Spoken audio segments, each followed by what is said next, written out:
예, 선박 종합설계 14주차 첫 번째 수업이고요. 일반 배치 관련해서 작년에 선박 설계 컨테스트에서 나왔던 수업 자료, 교육 자료들 중에 지금 여러분들한테 써야 될 것 같은 거, 여러분들이 알아두면 좋을 것 같은 것들 위주로 정리해서 얘기를 하고 있어요. 그 다음에 이거는 다시 얘기 드리지만 컨테이너선이 작년 주제여서 우리 지금 하고 있는 유조선이랑은 좀 안 맞을 수도 있는데, 그래도 뭐 어차피 중요한 내용들은 비슷하게 가니까 그런 거 위주로 설명을 하겠습니다. 아니면 뭐 혹시 유조선 우리가 종합 설계하고 있는데 나 컨테이너선에 대해 좀 더 알고 싶다, 뭐 그럼 이거 봐도 되겠죠. 예, 뭐 많이 알수록 좋은 거니까. 그래서 여기 이번에 할 건 일반 배치고요.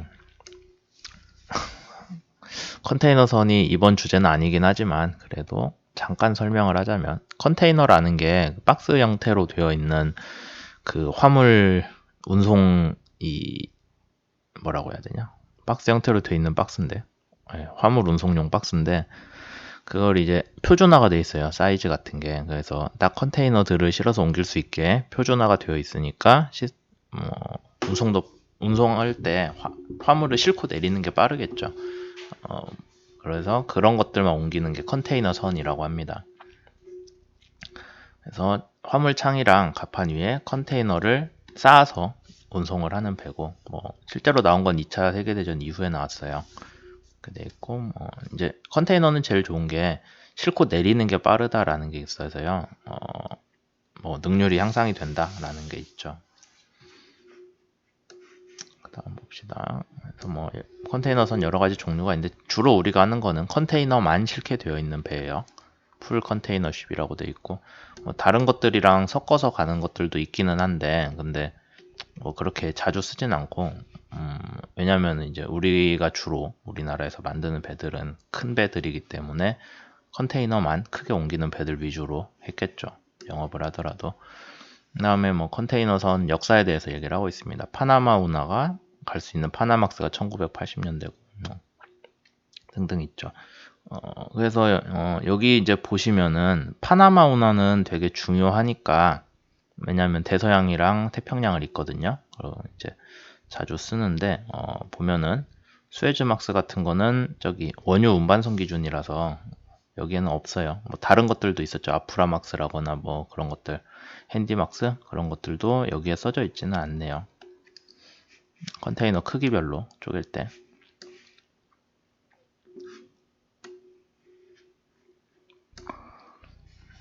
컨테이너선은 뭐 좀 고속이고요.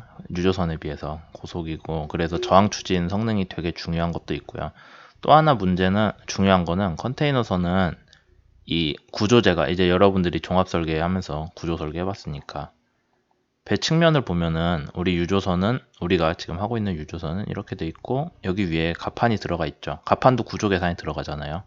그래가지고 전체적으로 여러분들이 종강도 해석을 할 때 이 갑판이 하는 역할이 큰데, 컨테이너선은 컨테이너를 쌓아서 실어야 되기 때문에 갑판이 없거든요. 그냥 이런 식으로 돼 있어요. 그래서 위에 갑판이 없기 때문에 구조 강도를 해석을 할 때 조금 불리한 점이 있습니다. 그래서 컨테이너선들은 이제 실제로도 보면 갑판이 없기 때문에 이런 식으로 선체가 반동강 나는 그런 사고들도 좀 있고요. 그래서 뭐 여기 이제 써져 있기는 한데, 하여튼 컨테이너선 자체는 좀 설계를 할 때 종강도에 대해서 특별히 신경을 써야 되고, 그 다음에 저항 추진에 대해 신경을 써야 된다 정도 아시면 좋죠. 여기 써져 있는 게, 컨테이너를 싣고 내릴 때 효율을 좋게 하기 위해서 여기 윗부분이, 해치가 여기 열린 부분이니까 열린 부분 크기가 크고, 밑에 컨테이너를 가득 쌓으면은 위에다가 해치 커버를 닫아요. 그냥 올려놓는 판이에요. 얘 자체가 뭐 구조적으로 더 보강을 해주는 건 아니고, 여기 위에 또 컨테이너를 실죠. 그런 식으로 가는 것들이 있습니다. 하여튼 그래서 뭐 여기 특성들 보면은 그냥 쭉 읽어보시면은 되겠지만은, 우리가 지금 이번 학기에 했던 유조선하고는 좀 보는 방향이 많이 달라요. 그리고 뭐 개인적으로 생각하기에는 컨테이너선 쪽 설계하는 작년도가 아마 더 어려웠지 않았을까 생각을 합니다. 고려할 게 더 많기 때문에 올해는 유조선이라 좀 쉽게 하고는 있지만요. 그 다음에 뭐 이거는 의장 기술이니까 따로 얘기는 하지 않고 넘어갈게요.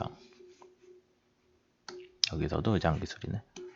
따로 얘기를 안 하려고 했는데 해치 커버는 그 컨테이너 쌓고 그 위에 판 덮어가지고 그 위에 더 쌓을 수 있게 하는 그런 가판처럼 보이게끔 만들어주는 거고, 그 다음에 래싱은 컨테이너들이 움직이지 않게 묶어주는 게 래싱이거든요. 뒤에서 자주 나오긴 하는데, 그러니까 컨테이너를 그냥 쌓아두는 게 아니라 컨테이너들이 이렇게 쌓여 있으면은 거기에다가 얘네들을 묶어주는 그런 어떤 와이어라고 하긴 그러고 어떤 봉 같은 게 있어요. 이런 식으로 묶어주는데 거기에 대한 그런 것들을 하는 게 래싱이라고 합니다. 그 다음에 이제 일반 배치인데 뭐 우린 유조선 했지만 컨테이너선도 비슷하긴 하니까 그거 위주로 생각을 해서 얘기를 하자면은, 우선 선수 선미에 FPT, APT가 있어요. 여러분들 그 선수격벽, 선미격벽 계산했으니까 거기에 대해서 이해를 할 텐데, 선수격벽 뭐 선미격벽이야 큰 상관없는데, 선수격벽은 뭐에 쓰냐면은 선수격벽 앞에 있는 탱크는 밸러스트 탱크로 여러분들이 쓸 수도 있고요. 왜냐하면 뒤쪽에 엔진이 들어가기 때문에 배가 무거워져서 선수 쪽에다가 뭔가 밸러스트를 채워서 트림을 맞춰야 되는 경우가 있을 거예요. 설계하다 보면. 그런 용도로 사용이 되거나 아니면 그냥 비워둬도 돼요. 앞에 뭐 더 화물을 실을 수는 없거든요. 앞에 선수격벽 앞쪽에다가. 그 다음에 여기 FPT는 또 뭐에 쓰냐면은 충돌했을 때 막아주는 역할도 한다라고 해서 여러분들 아마 충돌 격벽이라고 해석을 하기도 했을 거예요. 그 다음에 프레시워터 탱크는 여러분들 프레시워터 요구량 계산해가지고 거기에 맞춘 탱크 부피 계산했었죠. 그 다음에 CWT는 보시면 어디 있냐면은 프로펠러 축 나가는 데에 들어있거든요. 그러니까 축에 이 냉각수 같은 걸로 하는 거기 때문에 사실 여러분들이 그렇게 신경 안 쓰셔도, 우리 설계에서는 그렇게 신경을 안 쓰셔도 돼요.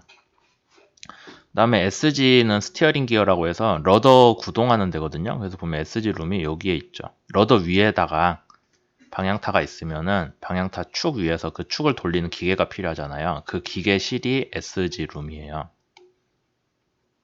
근데 뭐 딱히 이거 사이즈에 대해서 여러분들이 정할 필요는 없겠죠. 그냥 러더 위에 있으니까 거기에 맞춘 공간만 내주면 되고요. 그다음에 뭐 패세지웨이라는 거는 가판 위가 아니라 가판 아래로 갈 수 있게끔. 그러니까 가판 위로 다니면 위험하잖아요. 뭐 파도도 치고 배가 흔들리면 밖으로 떨어질 수 있으니까 그런 거 없이 안전하게 갈 수 있는 이동 통로다라고 이해를 하시면 됩니다. 그러면 우리가 전에 배웠던 것 중에 배웠던 거 말고 이번에 새로 나온 게 이거 세 가지인데, 이 중에서 여러분들이 그래도 중요하게 여기셔야 되는 거는 FPT 정도가 있겠죠. 그래서 이제 탱크 배치인데, 요게 우리가 하고 있는 유조선은 안에 제일 중요한 게 화물 탱크가 안에 이렇게 들어가잖아요. 화물 탱크가 들어가는데 COT였나? 근데 컨테이너선은 화물 탱크가 아니라 그냥 컨테이너 자체를 싣기 때문에 옆쪽에 들어가는 게 밸러스트 워터, 우리도 이미 있는 거죠. 우리가 설계했던 거 밸러스트 탱크랑 연료 탱크. 연료 탱크가 어디 들어가는지도 보시면은 흑백이라 잘 안 보이네요. 아마 여기 지금 이게 아마 HT 올 텐데 HF. 그 다음에 프레시 워터는 여기 쬐깐하죠. 여러분들 아마 계산해 보셨으면 알겠지만 연료나 뭐 다른 거에 비해서 양이 크지 않을 거예요. 그런 것들이 있고, 그 다음에 이제 파이프 덕트라고 해가지고 이쪽에 연결을 해주는 덕트들이 들어가게끔 되어 있죠. 근데 색깔 구분이 하나도 안 되네. 파이프 덕트가 이쪽에 이거 같은데 잘 안 보이니까 그냥 넘어가도록 하겠습니다. 그 다음에 뭐 이런 거야 이제 여러분들 배 설계할 때 이미 앞에서 저번에 수업할 때 얘기를 했던 거니까 넘어가도록 할게요. 선체 중앙 단면적의 설계인데 컨테이너선 설계할 때는 실을 수 있는 컨테이너 개수를 확보하는 게 되게 중요하거든요. 그러니까 여기 보시면은 유조선이랑 다르게 계단식으로 되어 있어요. 컨테이너를 쌓아갈 수 있게 이런 식으로 짝짝 되어 있죠. 그러면은 여기가 바깥 껍데기고 여기 안쪽이 이제 뭐 밸러스트 워터라거나 뭐 등등으로 사용할 수 있게 만드는 거예요. 그래서 미드십 형상을 할 때 우리가 유조선 할 때는 구조 설계 관점에서 했었는데 여기서는 그거 못지않게 중요한 게 컨테이너를 몇 개 쌓을 수 있게끔 되어 있나라는 것도 있습니다. 화물칸 배치는 뭐 그냥 넘어가도록 할게요. 컨테이너 선 관련한 거라서 우리가 그렇게 막 알 필요는 없고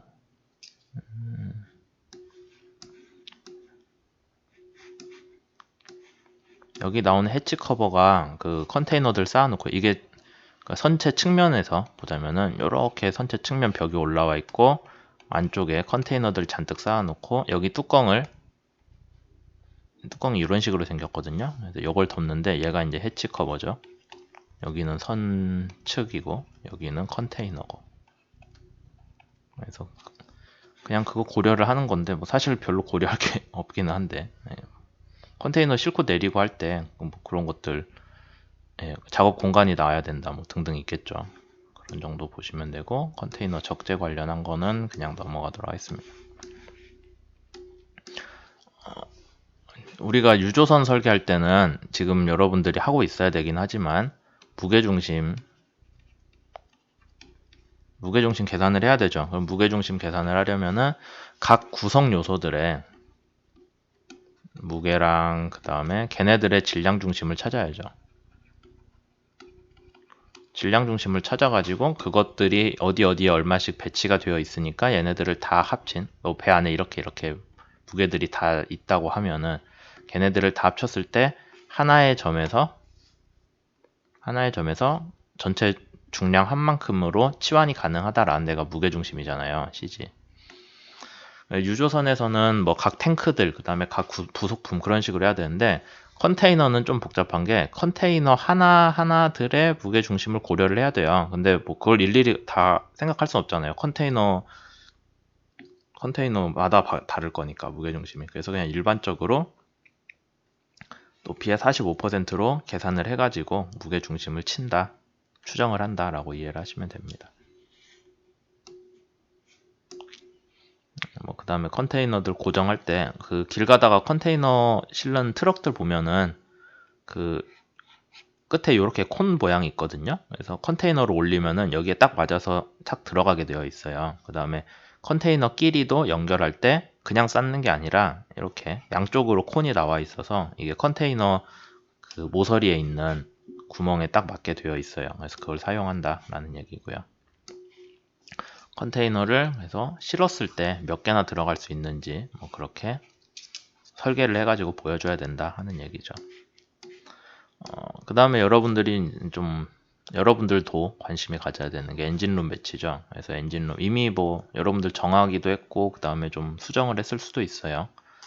그런 것들 해가지고 우선 엔진을 정하고 그럼 그 엔진의 배치가 될 수 있는 엔진룸을 뽑아야 된다라는 건데 여기서 얘기를 하는 것 중에 하나가 가능한 최소 공간으로 배치를 해라 라는 거예요. 그래서 길이를 짧게 해라. 근데 컨테이너선 같으면 그렇긴 한데 지금 우리가 하는 유조선은 아마 여러분들 해보면은 그렇게 탑재 공간이 모자라진 않을 것 같아요.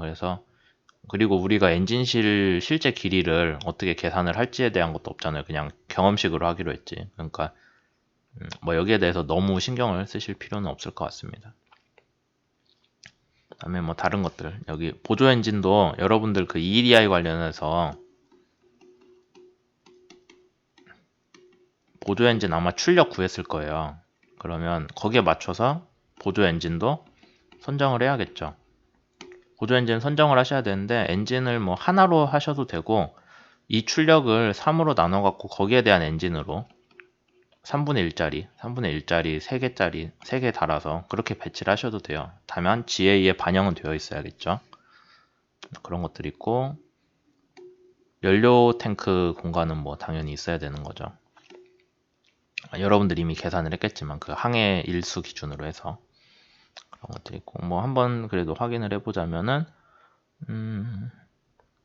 메인 엔진 바닥이랑 선체 외판이랑 거리를 먼저 고려를 해야 된대요. 그러니까 엔진 바닥이 있고 선체 외판이 이런 식으로 있으면 여기 사이에 구조재가 들어가야 되잖아요. 그럼 얘가 최소한 얼마 정도 사이즈가 되어야 된다라는 게 규정이 있기는 한데 여러분들 그 KR 규정에 제가 있었던 것 같긴 한데 그 수업에서 다루진 않아가지고 이걸 꼭 지켜라라고 하기는 좀 그래요. 근데 뭐 설계할 때 고려를 했다라고 하면 추가적으로 점수를 드릴 요인은 되겠죠. 뭐든지 제가 수업 때 얘기는 안 했는데 이런 건 고려해야 된다라고 해서 여러분들이 찾아가지고 반영하면 그건 다 추가 점수로 드릴 계획입니다. 그다음에 메인 엔진 길이 뭐 그거야 정해져 있죠. 여러분들 그 엔진 카탈로그에 있을 거고. 그다음에 여기서는 프레임 수로 셌거든요. 그러니까 엔진실에 보면은 엔진 밑에 엔진이 여기 있다고 하면은 밑에 프레임들이 얼마나 들어가서 이거 구조적으로 받쳐줘야 되는지가 나와요. 그러니까 거기에 대해서 4개에서 5개 정도 프레임 간격으로 4개에서 5개 정도 간격을 더 띄워줘야 된다. 발라스트 펌프용으로. 그런 거 있고 엔진 앞뒤로 공간도 뭐 실제로 파이프 같은 게 뭐 엔진 주위에 뭐든지 배치가 되는 걸 고려를 해야 되고 등등이 있다라는 거죠. 그 다음에 옵션으로 엔진 자체가 프로펠러를 돌리는 게 아니라 엔진에서 뭐 발전기 모터라거나 아니면 기어박스를 통해 간다고 하면은 거기에 대한 배치도 고려를 해줘야겠죠. 뭐 거기에 대한 얘기들입니다. 그 다음에 이제 요거는 다 그래서 이해를 하실 수 있고 이제 여기서 이제 추가로 얘기를 해야 되는 게 연료 탱크인데 앞에서 얘기했던 그 연료 탱크는 전에 우리가 하긴 했어요. 그래서 여기 다 여러분들이 알기는 하는데 연료 소모량 계산해서 뭐 얼마나 갈지. 근데 하나 중요한 게 연료 탱크 배치가 마폴 규정으로 찍혀 있죠. 그래서 연료의 용량 아마 우리 배 이거보다 클 거예요. 여러분들 설계하는 게. 그런 배들에 대해서 개별 탱크의 용량이 얘보다 작아야 된다. 그래서 아마 여러분들 하시면 탱크가 2개 아니면 3개 정도 나올 거예요. 저 용량보다 큰 탱크 하나를 배치를 못하기 때문에. 이거 연료 탱크의 문제고 그 화물칸에 들어가는 원유 탱크는 아니에요. 원유 탱크 규정은 원래부터 있었고 연료 탱크에 대한 규정이 마폴로 새로 생긴 거거든요. 그러니까 여러분들이 그거 감안해서 하셔야 되죠. 그래서 아마 2m일 거고 아마 1m일 거고 여러분들 실제 설계하신다면 뭐 그런 것들이 아닌가? 아마 아니다. 이게 총 연료 양일 테니까 이거 5000보다 크면은 여러분들 2m 쓰셔야 돼요. 폭도. 그 다음에 높이는 뭐 그냥 2m로 여러분들이 거의 설계를 하시면 되죠. 그 다음에 선수 부분에 보면은 그 선수 격벽이죠. 충돌 격벽 그 위치에 대해서 이미 그 저번 수업 때도 얘기했었어요. 그래서 여러분들이 알고만 계시면 될 것 같고 이미 계산해가지고 위치 제대로 뽑은 조도 있고 그 다음에 구상 선수 위치부터 뭐 아니라고 얘기를 좀 잘못했던 조도 있는데 다시 계산해가지고 배치를 해보세요. 그 다음에 선원들 거주구들에 대해서 뭐 배치를 해야 되는데 그냥 저번 참조우선 거 그대로 참고하셔가지고 하면은 그 정도면 되겠죠. 다만 여러분들이 좀 구분을 해줘야 되시는 게 그 옆에서 봤을 때 아마 GA 하시는 분들 여기가 데크고 위에다가 이렇게 해가지고 뭐 뒤에 굴뚝 붙고 하잖아요. 선체 그 상부 구조물이 그러면 여기에서 어디가 항해용인지 여기 내비게이션 브릿지가 어디에 있는지는 여러분들이 표시를 해줘야 돼요. 그러니까 거기에 선장이 서 있게 되는 거고 얘를 기준으로 그 저번 수업 자료에서 얘기를 했던 가시성 그 규정이 나오거든요. 뒤에서 또 나와요. 근데 어쨌든 그거 규정이 항해 갑판 위치에서 뜨기 때문에 여러분들이 그거는 확인을 설계할 때 지정을 해주셔야겠죠. 그다음에 뭐 딱히 이거는 별거 내용 없으니까 배 높이가 너무 높으면 다리에 닿는다는 건데 우리는 그런 설계 규정 없었죠. 그 다음에 이제 굴뚝 위치인데 굴뚝이야 뭐 엔진에서 밑에 엔진이 있으면 엔진에서 올라와 가지고 가까울수록 좋겠죠. 멀어봐야 도움 안 되니까. 근데 어떤 걸 고려를 해야 되냐면은 선박 그 상부 구조물이 앞에 있기 때문에 얘로 인해서 뒤에 굴뚝에서 연기 나가는 게 교란을 받을 수가 있어요. 그래서 대개는 어떻게 하냐면은 여기서 여기까지 각도를 20도 정도로 한다. 근데 꼭 이거 맞출 필요는 없어요. 다만 뭐 꼭 이게 규정상으로는 아니고 그냥 이 정도면 충분하다라서 여러분들이 참조 호선 그대로 갖다 써도 문제 없고 참조 호선이 혹시 20도 안 나온다라고 하면은 거기에 맞춰서 수정을 해도 뭐 무방하죠. 그렇게 하는 뭐 추가로 얘기를 더 드릴 수도 있지만 그 다음에 되게 배 꼭대기에 레이더가 달려 있거든요. 근데 굴뚝이 걔보다 높으면 얘를 가리잖아요. 그러니까 가리지 않게 각도를 한 15도 정도로 해준다라는 거. 뭐 그 정도 얘기 있습니다. 뭐 완전 규정된 것도 아니고 이게 절대적인 것도 아니니까 그냥 여러분들이 혹시 GA에서 굴뚝 배치하다가 뭐 좀 더 수정해 보고 싶은데 손을 대고 싶은데 하면은 그냥 해보세요. 그 다음 제일 중요한 게 가시성인데, 그러니까 여러분들이 그 항해를 하는 인원들이 있는 브릿지 갑판을 지정을 하면은 요 규정을 해가지고 상부 구조물이 이렇게 있으면은 몇 층에 선장이 서 있을 거고, 그럼 그 선장 서 있는 위치가 갑판 바닥에서 1.8m, 그 다음에 프론트 월이니까 여기 앞부분에서 0.75m.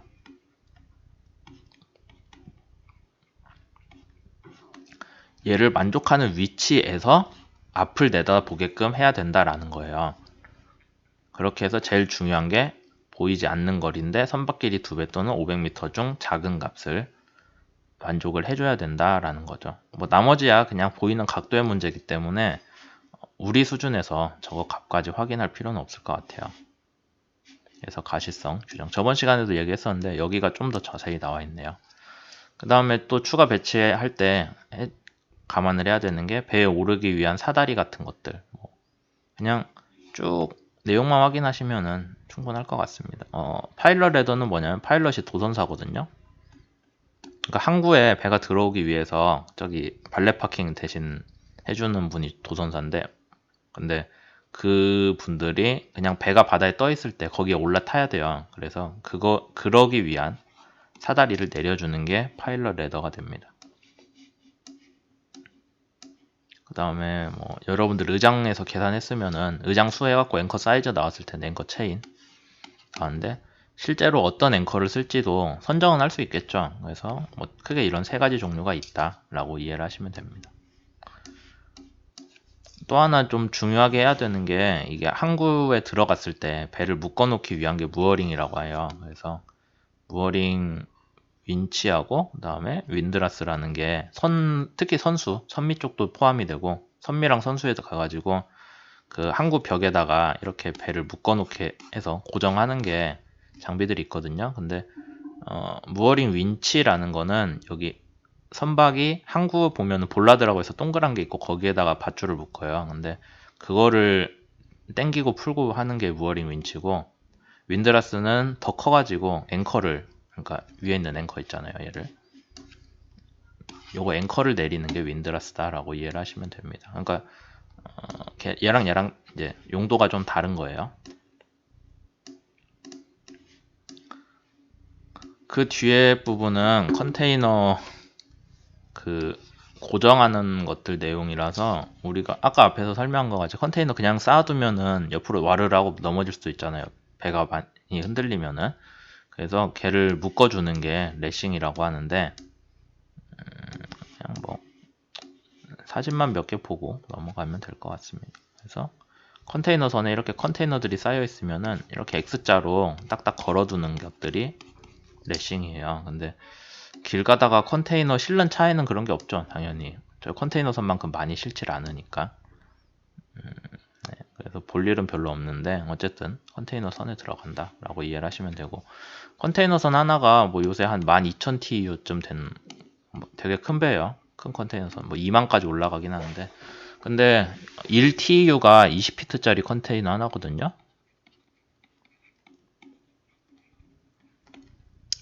여러분들이 길 가다가 트럭 뒤에 컨테이너 실은 거 보면은 컨테이너 짧은 거 있고 긴 거 있을 텐데, 긴 거가 40피트짜리예요. 그러니까 한 2TU 정도 먹죠. 그렇게 보면은 12,000TU짜리 컨테이너 선 하나가 컨테이너 옮기는 트럭 6,000대 정도치를 옮기는 게 되는 거죠. 그러니까 되게 많은 거예요. 트럭 6,000대라고 하면. 뭐 레싱 얘기 좀 있고요.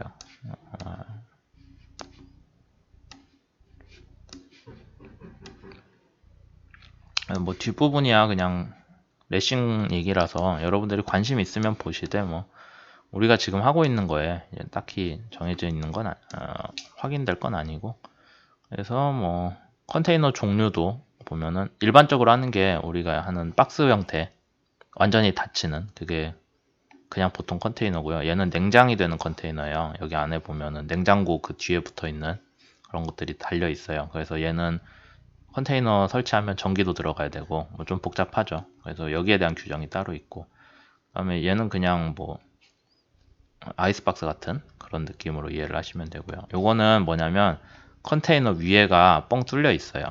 그래서 뚫려 있고 위에 뭐 천막이나 그런 걸로 덮을 수 있게 돼 있거든요. 뭐에 쓰냐면은 컨테이너 안에 파이프 같은 것들을 실을 때 그냥 여러분들이 일반 컨테이너면 이거 들고 가가지고 여기서 하나하나 밀어 넣어야 되잖아요. 그렇게 하기 싫으니까 위에서 아래로 컨테이너 뚜껑 열고 파이프 쫙 싣고 뚜껑 닫고 뭐 그런 식으로 쓰는 게 오픈탑이고요. 그것보다 더 이제 짐을 실을 때 컨테이너 안에 짐을 채울 때 요런 걸로도 하기 어려울 정도로 뭐 큰 화물들 있잖아요. 그럼 뭐 중장비라거나 그런 것들은 컨테이너 안에 넣기가 좀 어려우니까 이렇게 생긴 걸로 해서 옆에 벽이 평소에는 내려가 있거든요. 그 다음에 여기에 짐 싣고 얘 올리고 뭐 그런 식으로 하는 게 플랫렉이라고 있습니다. 거의 볼 일은 없고요. 여러분들이 길 가다 자주 보는 거는 이거랑 이거 정도 있겠죠. 그래서 뭐 최종적으로 컨테이너 사이즈가 이렇게 표준화가 돼 있다 정도까지 이해를 하시면 되겠습니다. 그래서 이번 시간에는 컨테이너 의장 일반 배치였죠. 일반 배치했고, 원래 이번 시간에 같이 추가로 해야 되는 게 의장이랑 아웃피팅, 사실 아웃피팅도 의장 같은데 아무튼 그것까지 할 건데 그것도 이거 동영상으로 따로따로 올라갈 거예요. 그 다음 추가로 구조 설계까지 하면은 우리 이번 학기치 수업은 다 끝나는 게 되겠습니다.